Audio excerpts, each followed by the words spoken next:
You aren't a slick-arsed sea viper or a cabbage-mouthed castaway. State your business with the crew of the Prowler. The hurricane killed hundreds of Marines. Why does it matter if one of them died in the cave? Oh. Well, the Prowler is like a hen in a wolf den until she's seaworthy again. Maybe your Marines can prove they're more than two-legged cargo in shiny armor. If they pitch in, I'll consider reinforcements.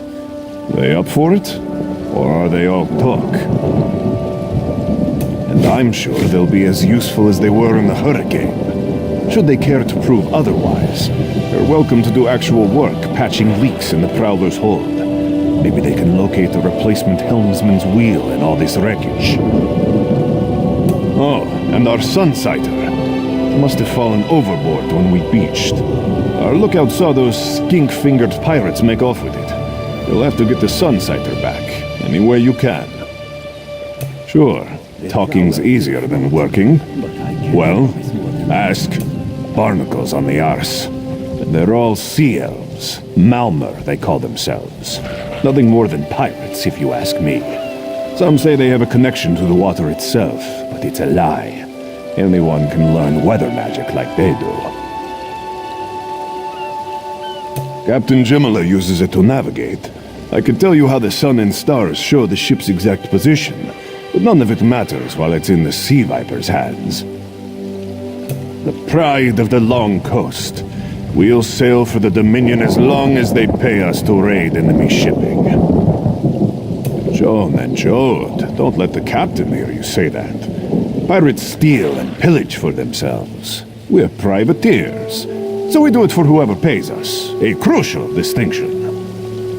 Captain Jimala took over the Prowler a few years ago. She's smart, cunning, and deadly dangerous when provoked. She's also luckier than anyone I served. Every ship in the fleet smashed to flinders on Khenarthi's roost. Every ship but the Prowler.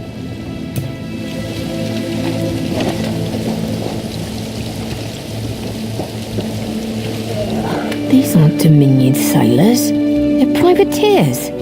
Just our luck. We'll show that old sea cat what Dominion Marines can do. Nistelle is as good with a mallet as she is with her sword. I can have her patch the Prowler's leaks.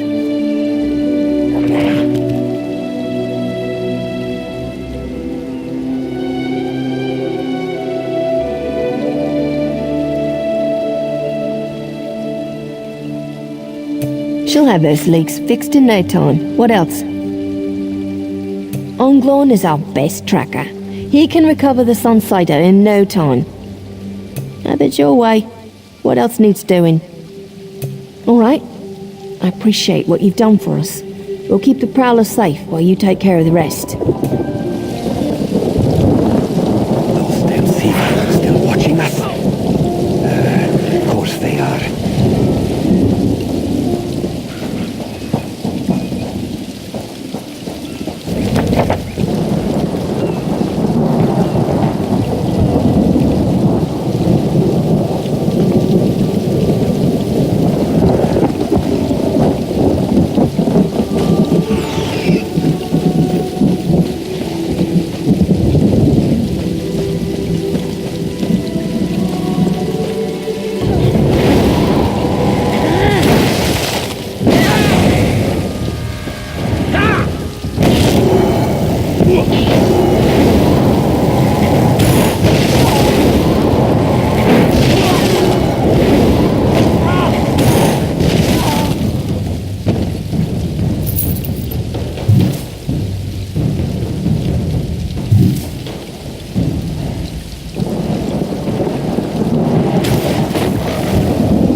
Turn back, Master.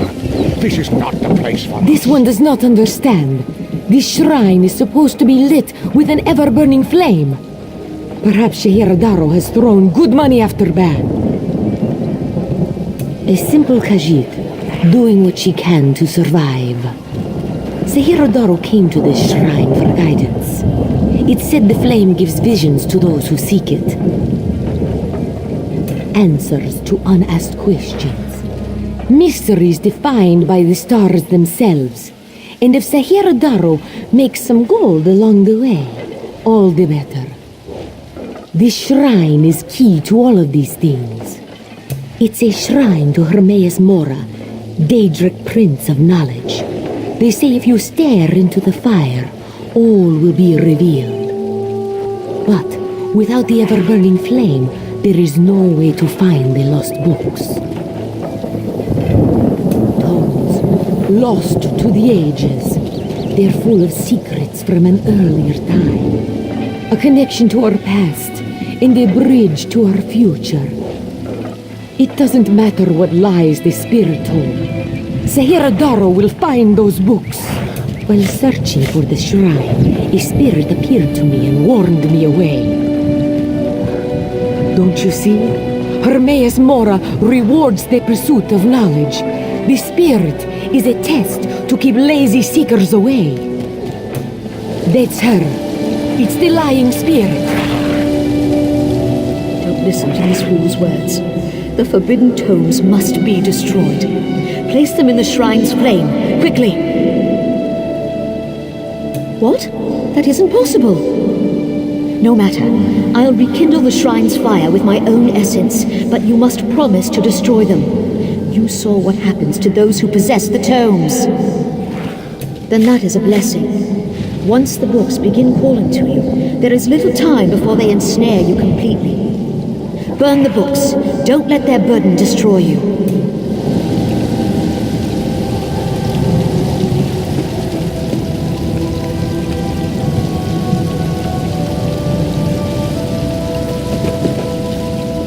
You have the books? Then luck truly favors my path. Do not listen to the lying spirit. This knowledge should be preserved by one who knows how. By this, I mean Shehiradaro knows. This one knows the proper care in handling of old texts, also the importance of trade. To you, these books are useless things, but to me, they have value. Hand Shehiradaro the books in return for value. Just think, no more spirit to natter at you.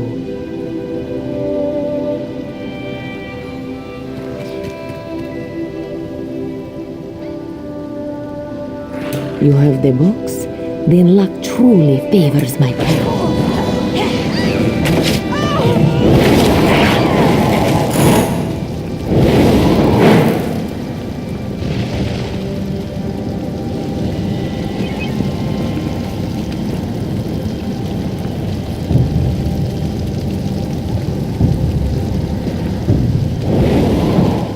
You have the books? This one knows an old trinket, but this one always felt it brought her some luck. Perhaps it's what led us to meet at this shrine. A true pleasure. It would be good to meet again, yes?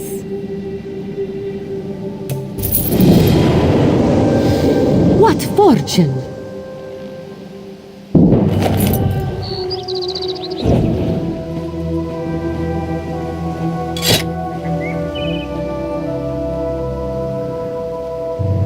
Perhaps Shehiradaro should examine her purchase.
Too much to do and too little time.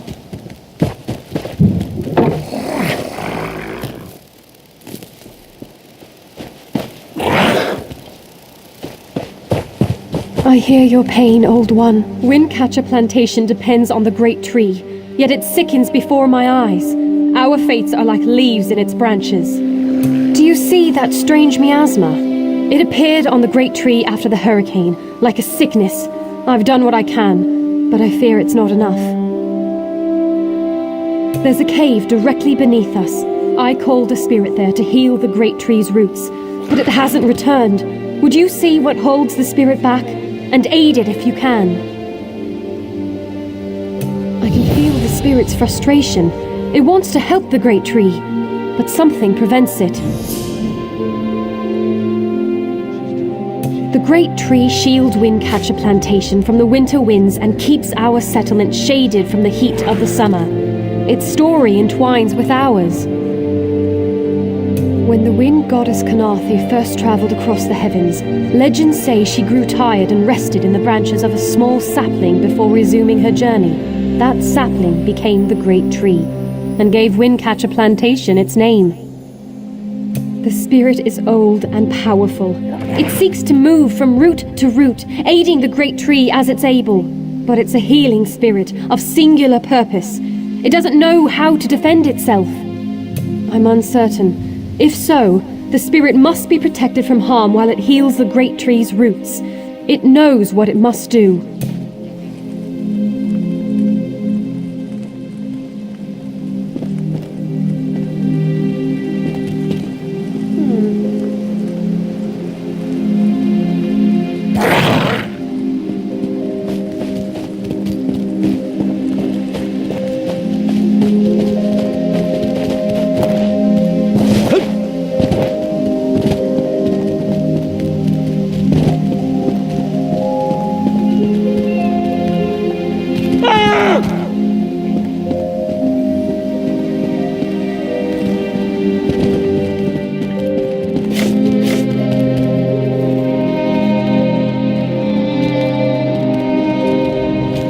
Been a Kwama master for over a decade. I'm not afraid to admit when I'm up to my neck in droppings, and I sure could use a hand getting out. Ever try piloting a ship through a hurricane while your entire cargo of Kwama eggs hatch and go bug nuts? Been there. Can't recommend it.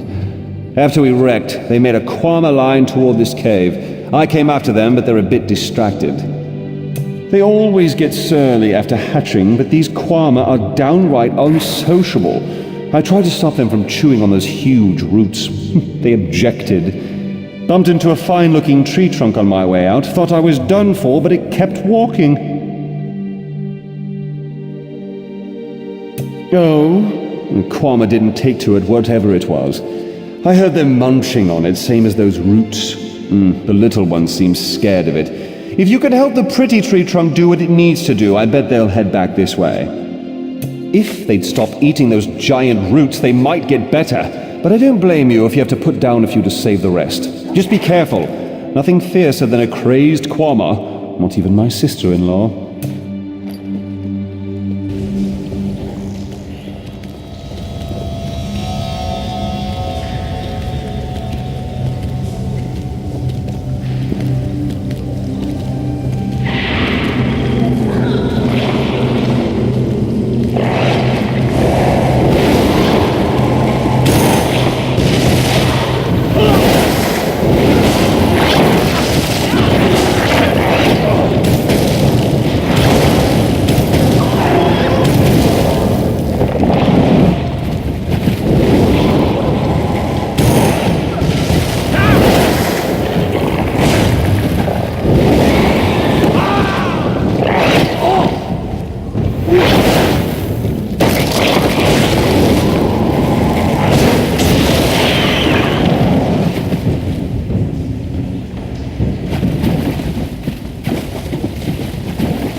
Arise, Ifrei! The miasma has cleared, yet I sense this begins a new chapter for the great tree.